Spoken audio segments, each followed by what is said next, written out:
Peace and blessings, family. This is our brother Shareef with the Hour of Power. Go to Hour of Power Shareef Hamid on YouTube. Subscribe and share so we can continue to lift the mind, body, and soul of our people. This is kind of a unannounced message. Something is on my heart, so I'll see if a couple more people come in. If not, we'll still roll with it, I guess, and see what we can come up with. In honor of our great ancestor and our brother, Minister Malcolm X, who would have been 94 today.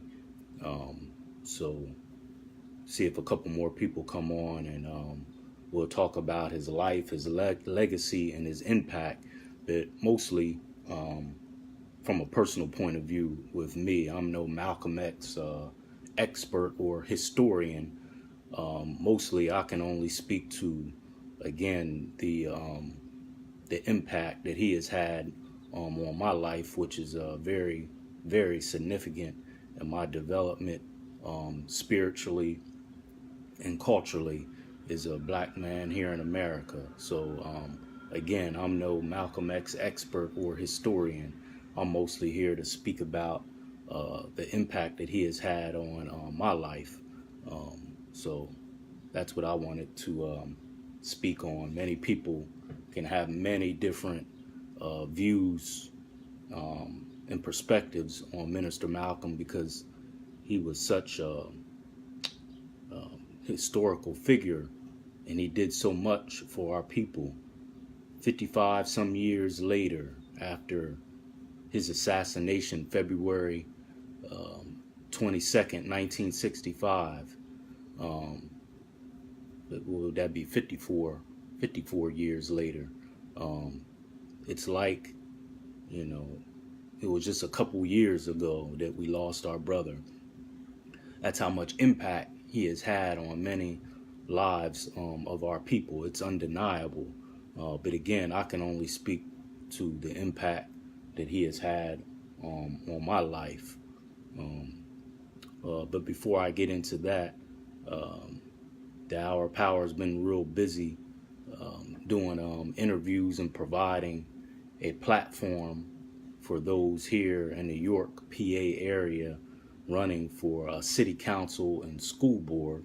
I'd like to thank those who came on the Hour of Power to explain their position. Anyone that knows me knows I'm not, really into politics, but anyone who can do something to help our people, especially our youth, I'm willing to listen to them. So much thanks to Miss Sandy Walker running for city council, Miss Aguina Washington running for city council, my good brother Lou Rivera running for city council, Cassandra Liggins running for school board, Arletta Rivera, Miss Carmen Bryant, all those running for the school board, and many others, but those are the ones who I have talked to. Also had a lady by the name of Lois Garnett and Mike Miller on the Hour Power show last Wednesday. That was a very explosive interview, to say the least. But I just hope that those who I had on the show and the things that they said that they want to do to make the school board, if they get on the school board, to make education better, because we're really suffering with education here in Pennsylvania. I believe York City School District ranks 495 out of the 500 school districts in Pennsylvania. So there, you don't have to be no political scientist, no rocket science to figure out that, something isn't right with that. And then, many of them talked about violence here in the city with the youth, and gun violence, and many different issues that we have. I just hope they do what they say that they're going to do. So that was the real purpose of me having them on, not so much to be promoting one party over another. I don't get into that. I just wanted to hear what they had to say about what they're going to do to make things better here in the city. And all we can do is hold them to it now. The voting is May 21st, which is this Tuesday, and we'll see what happens. Best of luck to all those trying to get those seats and positions. I know many of the people that that are running for those seats, so I wish them well. Again, we just want the best for our people and especially our youth, because it's just a lot of things that we need. But I thank those who came on my platform, and I wish them well on the 21st. And the main thing is, whoever gets those city council seats and school board member positions, is that they stay true to their word and help better our city and especially our youth, because that's what I'm about. Again, I'm not really worried about Democrat, Republican, and the titles and the labels and all that. I'm not really worried about that. Never have. I'm just concerned about our future, my future, and the youth. So best of wishes to those running, and hopefully they will do what they say they're going to do, and better our city and make things better education-wise for our youth. Now, today, May 19th, is Minister Malcolm X's birthday. I believe he would have been 94. Again, I can only speak to the impact that man has had on my life. I can't speak on anyone else. I can do an eye test, and I hear people, see a lot of writings, a lot of posts. It is undeniable the work that man did, and it's undeniable that he was God sent. I wish he was still here, but the 39 years that we had him, it's like he was here for 3,000 years. Minister Malcolm X, formerly known as Malcolm Little. I believe he was born in Nebraska with his father, Earl Little. I forget his mother's name. He had many brothers and sisters. Like many of us, he had a rough upbringing. He actually witnessed his father being murdered, assassinated on railroad tracks, because his father was a follower and a minister of the Honorable Marcus Garvey.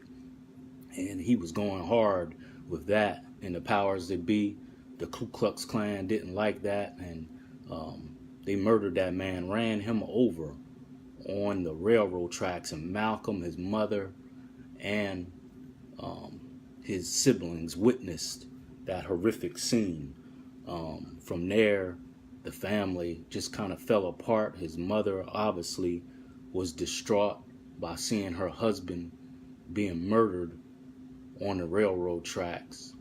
She almost lost her mind by a lot of reports. The children was taken. She was put in mental institutions. Malcolm was bounced around, sent to many different boarding schools. He was told that he would never amount to anything. I believe one teacher, if you look at the movie Malcolm X, and in his book, he said that he wanted to be a lawyer. And a white teacher said, "Nigger, you can't be no lawyer. Why don't you just be a carpenter or something like that?" Which is nothing wrong with being a carpenter. But from the door, he was trying to crush Malcolm's dreams. And as Malcolm went along without his father being there, and in and out, not having the guidance of his mother, no fault of her own, because a lot of the children was taken from her and they were dispersed. Like many of us, Malcolm started getting into trouble in the streets, selling drugs, taking drugs, running women, running white women, running what they call numbers, back in them, hanging out with unsavory people. You name it, Malcolm did it. But he was misguided. But even through all that, I believe the Most High was still with Malcolm X, which was Malcolm Little at that time. And the other day, I was actually speaking to a young sister. She's really young, and Malcolm's name came up, and she said she never even saw the movie Malcolm X. She's just a young sister, and I encouraged her to just go on Netflix with all this technology that we have. I said, go on Netflix and pull up the movie Malcolm X. Get yourself comfortable because it is a long movie. It's at least 3 hours long if I remember right. And I encouraged her to view that movie Malcolm X because she had a lot of questions and about a lot of different things about spirituality. This young sister I was talking to, in our youth, not only our youth, but our people in general, it may not be moving at the pace that we think it should be moving, but it is an awakening going on in our community. And I don't just mean the direct community that I live in right here in Pennsylvania. I'm talking about nationwide. It is an awakening. Do we need to wake up faster? Yeah, but that's not our decision. It is awakening. They have a market right here in town, and I'll be seeing people go through there inquiring and buying vegan food. I mean, years ago, you couldn't get a black person to eat no vegan or no vegetarian food. If it ain't McDonald's or Burger King or Chick-fil-A or Popeyes or all that stuff, they ain't want nothing to do with it. But I see an awakening, people being more aware about their diet, wanting to eat healthier, posting things on Facebook about consciousness. So there is an awakening going on. People are starting to wake up. But back to the conversation with the young sister. So she was just asking a lot of questions, and I'm not no scholar in religion or any of that stuff. I was just sharing with her what I knew. But people are hungry and they want the truth. They're tired of being lied to, which kind of goes back to why it's so hard for people in politics, so to speak, to get young people or people in general, at least in our community, to support them. Our people are tired of being lied to. They're tired of being promised things with no sincerity behind it, only self-gain. They're tired of these religious groups, so to speak, saying this but doing something else. They're tired of it. And I can speak to it because I'm tired of it. But mainly the youth, they're tired of it. So when I was speaking to this young sister, somehow we started talking about, and I actually posted it. I don't post a lot of things, what I think or what I feel. I just mostly, when I'm talking about Facebook, I mostly just post matter of fact things. Like on this day, I'll be interviewing, or this day, I'll be at this program. I don't really say what I think, because with Facebook and text messaging, your thoughts and feelings can be misconstrued so much. And then I don't do all the back and forth on social media. If I have a feeling or if I have something to say, I'd rather talk to you face to face so you know exactly what I'm saying, exactly how and what I feel, so it can't go somewhere else. And I'm definitely not going to be arguing with someone over social media. I think it's the most immature, punctified thing that I have seen in all of my life. But whatever, this is a free country. But we got into the conversation of people signing people up to go to heaven. That's what me and this young sister, this sister just in her 20s, we got into the conversation of people signing people up to go to heaven. Meaning, I've been at countless funerals throughout my life. Unfortunately, it's a part of life. One day I'll be there. Hopefully later than sooner, but it is what it is. I've been to countless funerals. I can't tell you how many times the pastor, the whoever, sits up there and says, I know, or the people who lost their loved one, which is understandable, say, I know that so-and-so is going to heaven. I know they're in paradise. And me and her got to talking about that, and we was dialoguing about that.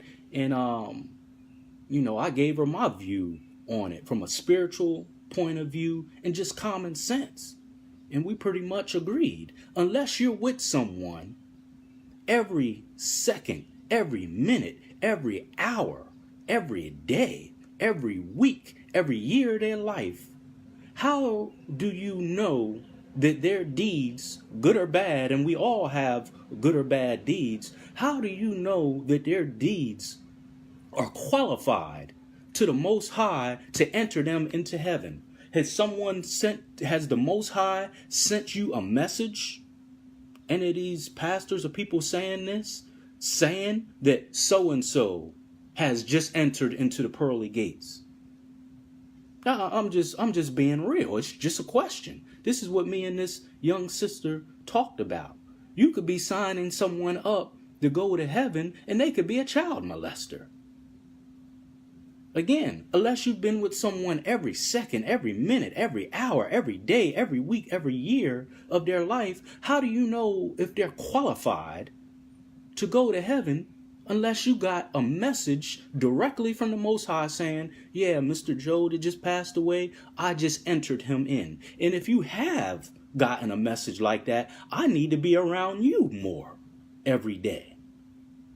So this is the conversation that me and this sister had.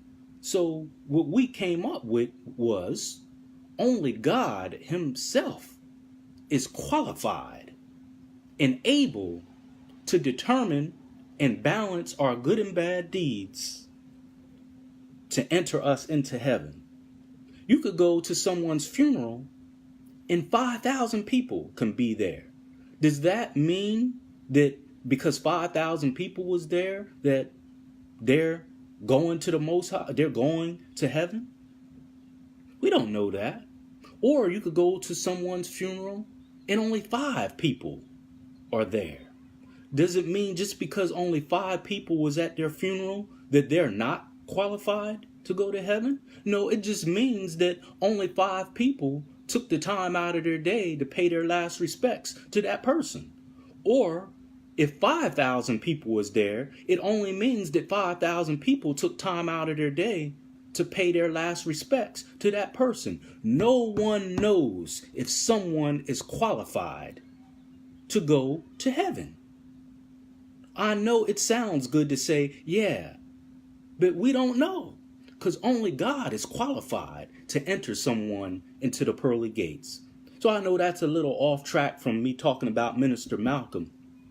But I believe if Minister Malcolm was here, because he was a very wise man, I believe he would agree with me on that. So young people are tired of the lies. They're tired of the fictitious stories that they've been fed as reality. They want the truth. So there is an awakening. And one of the people's names that I hear so much tied with truth is Minister Malcolm. Hence is why he's had so much impact on my life. He made some mistakes with drugs and getting in trouble, and he went to prison. But he had an awakening while he was there. And me and the young sister that I was just talking about had that conversation. I explained to her from my point of view the awakening that he had. Meaning you can't give up on no one. Can't give up on no one. Malcolm was in there just roaming around. And a brother, took time out with him and said, you don't even know who you are, do you? And Malcolm said, well, I don't know. I'm a black man in America, I guess. And the brother said, we've been turned upside down and inside out. We don't know who we are. But a man has came to us, and I'm not telling you to follow the Nation of Islam or the Most Honorable Elijah Muhammad. I'm not telling you that. I'm just giving you, from my account, Malcolm's experience. He said, we've been turned upside down and inside out, talking about black people here in America. We know the story. We're victims of it, whether you want to admit it or not.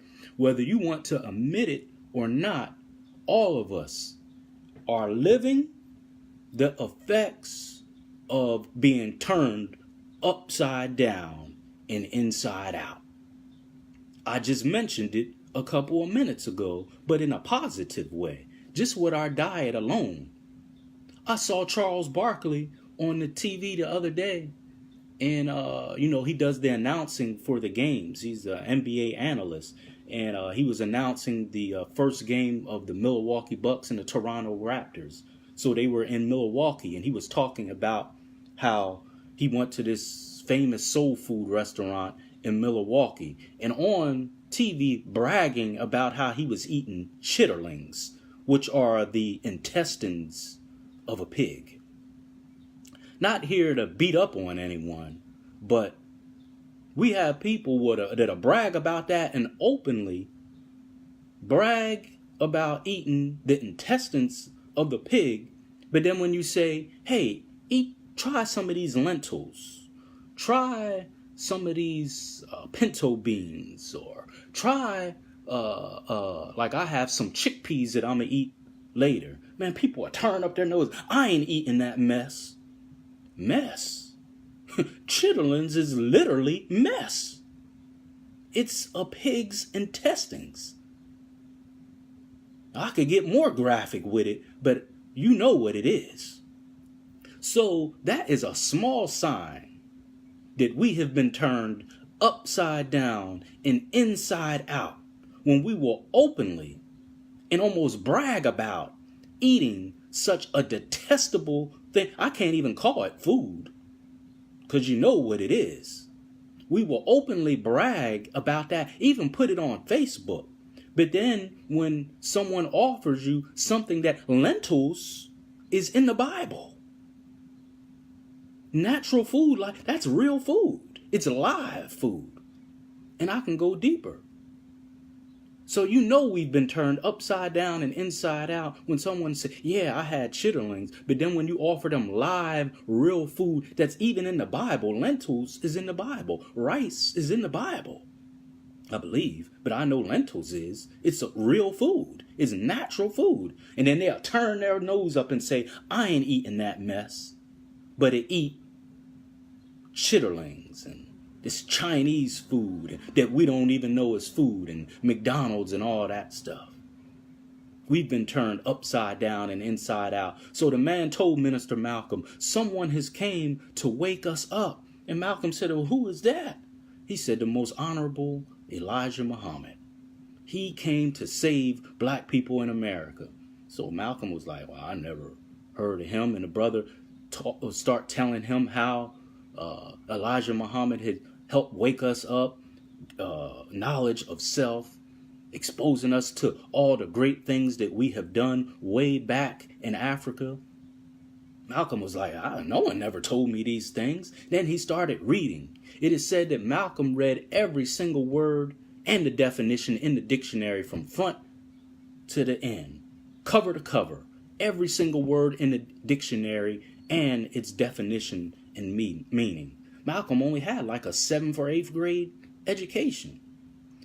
Preachers was coming into the prison and he was challenging them and shutting them down with an 8th grade education and with the guidance of that brother and the most honorable Elijah Muhammad.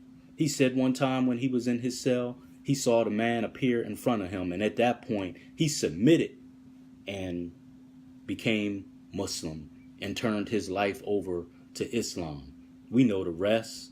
He got out. One of the most moving things I've ever seen in my life, where he actually met the most honorable Elijah Muhammad the first time in person. Very moving and touching. You got to see the movie.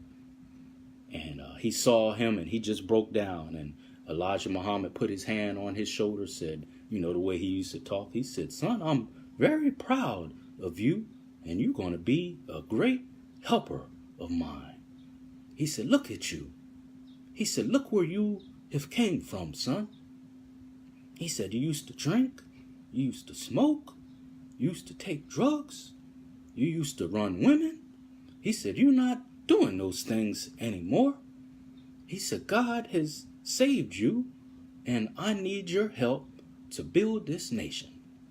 That was the words of the most honorable Elijah Muhammad to Malcolm. And from that point on, bam, Malcolm not only changed the nation, meaning the nation of Islam, he changed the world as we know it, especially for black people. Even if you never even thought of being a Muslim, even if you've never been to a mosque, even if you never picked up a Quran before, even if you don't know how to spell Muslim or Islam, most black people, one way or another, has been positively influenced by Minister Malcolm X, our great ancestor. He went on to become the head minister for the nation under the most honorable Elijah Muhammad there in Boston, came to New York, to Harlem. I've actually been to the mosque where he used to speak at, Mosque number 7 there in Harlem, New York. Lenox Avenue and 125th Street, I believe. I've been there a couple times, right where Malcolm used to preach, right where he used to teach, right there on the streets in Harlem, New York. And this brother has done a lot of work for our people, and his bravery is impeccable. So some things didn't go right with him and the nation. Some people said he was trying to take the nation over, that he got too big for his britches. I think it was jealousy. But I'm not here to cause any more division between Malcolm and the nation that's already there. Malcolm made a Hajj, or a pilgrimage, to Mecca, which is one of our 5 pillars. We're practicing one of our pillars of Islam now. It's 5 of them: belief in God, prayer, charity, fasting, which we're doing now, which is called Ramadan, and making a trip to Mecca if you are financially able to make it. May God make it easy and possible for me to go there one day. So he made that trip to Mecca. I believe he made that trip in 1964, and it changed his life, and it changed some of his views on the way he practiced and perceived Islam. When he came back, he separated from the Nation of Islam, and he started his own group, so to speak. I don't want to quote it because I don't have it in front of me. It's not called Mosque Cares, but he started his own group separate from the nation. He was still Muslim. He was still a black nationalist. He even talked about uniting with Martin Luther King, which became a huge threat. Him and Martin Luther King joining forces because they didn't get along because their philosophies were different, meaning Malcolm and Martin. But he posed a huge threat to not only the American infrastructure, but white supremacy globally, because they were going to join forces to talk about human rights, not just civil rights, but human rights that were being violated by America and other European countries. So he was already a marked man, and he started talking about some things that wasn't right in the nation from his perspective. He started talking about some things that the most honorable Elijah Muhammad in his domestic life was doing, so to speak. He had talked to some sisters, but I'm not going to get into all that, because either way, I still love the most honorable Elijah Muhammad. That's a whole nother discussion. Maybe in October, if I'm still here, I'll talk about his impact. But today we're talking about Minister Malcolm. But it was a whole firestorm with Minister Malcolm and the nation, and the government was involved. They were watching him. They were tapping his phone. They were in cahoots with the assassination of him February 21st, 1965 at the Audubon Room in New York, in front of his children, in front of his wife. He's giving a talk, and if you see the movie, he knew it was coming because of the threat that he had posed. He came back from Mecca more dangerous than when he went over there, meaning, again, the danger that he had posed to the American infrastructure. Things that he was exposing, connections that he was making with Malcolm and those abroad was backing Malcolm. He had the ability to bring in a lot of people because he was such a dynamic speaker, but his heart and his courage and his boldness posed a huge threat. And then it was already some rift with him and the Nation of Islam at that time. So he was a marked man, and he even said it, I believe Mike Wallace did an interview with him. He said, I'm a dead man walking because of things that he was exposing and talking about with the Nation of Islam, and particularly the Most Honorable Elijah Muhammad. Things I talked about with his connection with Malcolm X, Jomo Kenyatta over there in Kenya. He had worldwide connections. He said, I'm a dead man walking. But he didn't stop. He could have easily said, look, I got a family to take care of. I got a wife. I'm only 39 years old. A lot of people forget that. Malcolm was only 39 when he was taken from us. 39. It's a young man. He was in the prime of his life. He could have easily said, no, man, I'm just chilling, man. It's too much heat being put upon me. I'ma just lay back. He said, I'm a dead man walking, but he kept walking. He kept pressing forward, knowing that his life was on the line. So a lot of people, I can't speak for other people. People have many different reasons why they admire Minister Malcolm, but his courage and his conviction through having that kind of pressure on him, and he kept pressing forward. That's why I love Malcolm. I don't worship him. I only worship the one and only God above, who we call Allah, but that only means God in Arabic. It's not a different God. I worship him and him alone, but I have a high amount of respect and admiration for Minister Malcolm because of his courage and because of his sincerity. He was sincere. He knew he wasn't going to make it much longer. How many of us can actually say that we know our life is on? He had 6 daughters. 6 daughters and a wife. That means he was responsible for 7 women or young princesses to be into a queen. 7 of them. I have trouble taking care of my 2 little princes, my 2 little boys. He had 7 women, counting his wife, that he was responsible for. They were just little babies at that time when Malcolm was taken from. His daughters are in their 50s and stuff now, but back then they were just babies. And this man believed in what he believed in, and he kept pressing forward, Minister Malcolm. And again, February 21st, 1965, at the Audubon Room, bam, in front of his daughters, in front of his wife. And in the movie, it showed him with his ring on, and he put his finger up before he took his last breath, and meaning one God, one God. And as I was coming through high school, I too had questions. I too was frustrated with not having the answers. So I was searching, and I came across Malcolm X. I came across the autobiography of Malcolm X, and it changed my life. I started questioning things. I started studying. But it was a connection there, because actually I came across the Most Honorable Elijah Muhammad's book first. Then I was introduced to Minister Malcolm. That is an absolute disservice, I think, that a lot of our people do, trying to separate Malcolm from the Most Honorable Elijah Muhammad. I don't know exactly what happened with all of that. I can only go off of what I read. I wasn't there. I wasn't there. I can only go off of what I've studied and what people told me. But to try to separate the Most Honorable Elijah Muhammad from Malcolm, it's a disservice and it's not accurate.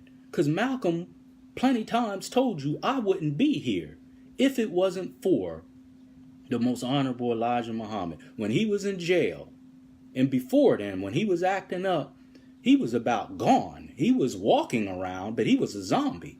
He was what we call among the mentally dead, just a zombie walking around. And he told you, even almost up until his death, that the most honorable Elijah Muhammad was responsible for his awakening. So if we know what we're talking about, we shouldn't separate those two. We shouldn't. Because if it wasn't for that man, we wouldn't have Malcolm. I know people saying, oh, but he was responsible for his death. Again, going back to what I said earlier, only God can balance our good and bad deeds. He's the only one qualified. Because number one, he's the only one that sees everything that we do. Someone could look at a bum on the street and say, oh, he ain't worth nothing.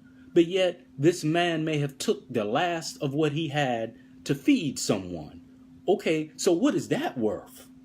Or someone could donate $10,000. But really, they got $10 billion. So what is that? And they doing it for show. So only God is qualified to balance our good and bad deeds, no matter how good they are or how bad they are, how egregious something may sound. God is only the one qualified. So again, going back on that, we can't be signing people up for heaven. We're not qualified. But Malcolm and the most honorable Elijah Muhammad, they're connected at the hip, despite the ending. And once I found out about those two men, but today we're talking about Malcolm, I started changing my life. I started studying. Back then when I was in high school, and I'm about to finish up, we didn't have the internet. You had to read. So I started reading, and I learned about all the rich history from Africa and all the contributions that we made to the world. And it changed my life. Not only culturally, but historically and spiritually, eventually spiritually. I started studying more. I started trying to change my behavior, the way I treat people, the way I treat women, the way I treat my people, my whole thought process, respect, everything came. All praises due to God, but I believe God put those men in my life, not physically, because of course I never met either one of them, but on a spiritual level, it helped change my life. And then December 31st, 1993, then I converted to Islam. And I believe it changed my life for the better. Have I made mistakes? Yes. Have I made mistakes? Yes. Am I perfect? Far from it. But I'm a much better person now than I would have been if I wouldn't have accepted this message. And Malcolm was very instrumental in my development as a man, as a father, as a husband, a community person, and so on and so forth. And it's like he's still living. So Minister Malcolm, we salute you, sir. We salute you for your contribution. We salute you for your sincerity. We salute you for your bravery. We salute you for your courage. And we salute you for the impeccable work that you did in your 39 years on this earth. No one can measure what you have done for us, and it will reign supreme in history as long as we are here, at least from our point of view. Many people give their perspective on what Malcolm has done and how it has impacted their life, but it is undeniable what this man has done for the black community and really all of humanity. So we salute you, sir, on this day, May 19th, 2019. It should be Malcolm X Day. Hopefully one day we can do that. We shouldn't let others determine who our heroes are. It should be Malcolm X Day. But we thank you for your contribution, and we pray and hope that you are with the Most High, and the Most High entered you into paradise forever and ever for your work. We hope, we don't know, we hope. This is Brother Shareef with the Hour of Power. Please tune in tomorrow night, May 20th at 7 p.m. as I will interview Imam Shane Atkinson out of Chapel Hill, North Carolina, Durham, North Carolina. He's in the Raleigh-Durham area down there. He's an imam. He's going to tell us about his conversion to Islam during this blessed month of Ramadan. So we'll interview him 7 o'clock sharp, Facebook Live. And then on the 22nd, I'll be interviewing Mr. Mike Smith, who is the founder of Temple Guard Drill Team. He's a coordinator at the YWCA for Youth Services, and he does a lot of positive things here in York, PA with the youth. That'll be on Channel 16 Local Access TV and streaming live on Facebook on Wednesday, May 22nd with the Hour of Power. Keep supporting the channel and please pray for me. I leave you in peace as I came. Assalamu alaikum.